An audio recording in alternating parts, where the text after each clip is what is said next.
तो दोस्तों नायका ने अपने क्वार्टर फोर के नंबर को डिस्क्लोज कर दिया। देखते हैं क्या है क्वार्टर फोर के नंबर्स के अंदर डाटा क्रोज में है। तो देखिए पिछले क्वार्टर में कंपनी 2267 करोड़ का रेवेन्यू जनरेट की थी ऑपरेशन के थ्रू। पिछले साल 1667 करोड़ के आसपास, जबकि अभी देखें तो बढ़ के 2061 करोड़ आपको जाता हुआ देखने को मिला। तो साल दर साल देखें तो साल दर साल कंपनी के रेवेन्यू के अंदर तेजी आपको देखने को मिल रही है।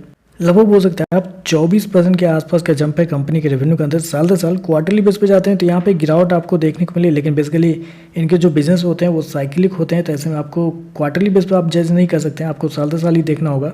और साल दर साल देखें तो कंपनी के रेवेन्यू के अंदर तेजी आपको देखने को मिल रही है, जबकि मार्केट का मानना भी था कि कंपनी के रेवेन्यू के अंदर साल दर साल एक अच्छी खासी तेजी आपको देखने को मिल सकती है। 2077 करोड़ के आसपास मार्केट का अनुमान था कंपनी के रेवेन्यू को लेकर, और कंपनी ने शो कितना किया 2061 करोड़ के आसपास।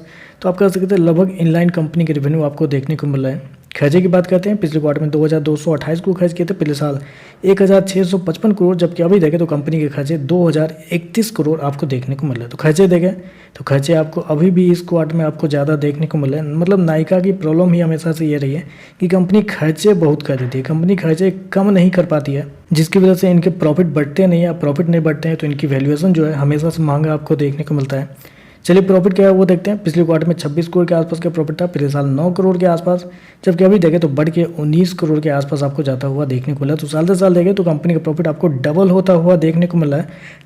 हाई मार्जिन वाली कंपनी के साथ ऐसा नहीं होता है। जब कोई भी कंपनी लो मार्जिन वाली कंपनी आती है तो वो अगर 2-4 करोड़ भी अगर बचा लेती है तो कंपनी के प्रॉफिट के अंदर एक बड़ा डिफरेंस आपको देखने को मिल जाता है। वही देखने को मिला है कंपनी के, मतलब आप कह सकते हैं एक्सपेंस में अगर 5 या 10 करोड़ भी बच गए हैं तो उसकी वजह से कंपनी का प्रॉफिट इतना बड़ा आपको देखने को मिला है। क्वार्टरली बेस पे जाते हैं तो कंपनी का प्रॉफिट गिरता हुआ देखने को मिला, लेकिन मार्केट का मानना था कि कंपनी के प्रॉफिट इस क्वार्टर में बेहतर रहेंगे। लगभग 28 करोड़ के आसपास का मार्केट का मानना था कंपनी के प्रॉफिट को लेकर, कंपनी ने शो किया 19 करोड़ के आसपास।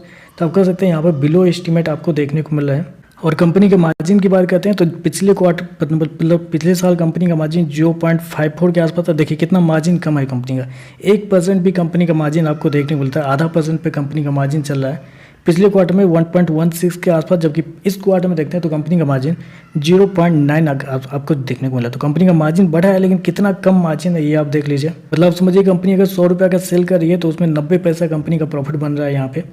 ईपीएस की बात करते हैं, पिछले क्वार्टर में कंपनी 9 पैसे का ईपीएस बनाई थी, पिछले साल 2 पैसे के आसपास, जबकि अभी देखें तो 7 पैसे का ईपीएस आपको देखने को मिल रहा है।